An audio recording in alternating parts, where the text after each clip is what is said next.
Les lumières de l'emblématique cathédrale de Cologne ont été éteintes, un signe de protestation contre le mouvement xénophobe Pediga, européen patriote contre l'islamisation de l'Occident. L'Église catholique a dénoncé les motivations du mouvement. Pour elle, pas question d'offrir aux Pediga un beau décor pour appeler à la haine contre les étrangers. À Berlin, là où quelques 5000 manifestants s'étaient mobilisés, l'éclairage de la porte de Brandebourg a été éteint à son tour. La protestation ne s'est pas arrêtée là, elle s'est déplacée dans les colonnes des journaux.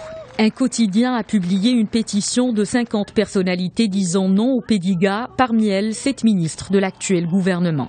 La chancelière allemande Angela Merkel avait également critiqué les meneurs du mouvement anti-islam et les a qualifiés de personnes au cœur rempli de préjugés et de haine. Une position partagée par plusieurs Allemands qui disent non à l'islamophobie, oui à la diversité. I believe that what is happening right now in Germany is just extremely shocking. Je pense que ce qui est en train de se passer en Allemagne est extrêmement choquant. Même si les politiciens les plus populaires ont reconnu que cette société est une société d'immigration basée surtout sur la diversité, plusieurs personnes, des milliers de personnes, sont descendues dans la rue pour porter atteinte à ces traditions démocratiques.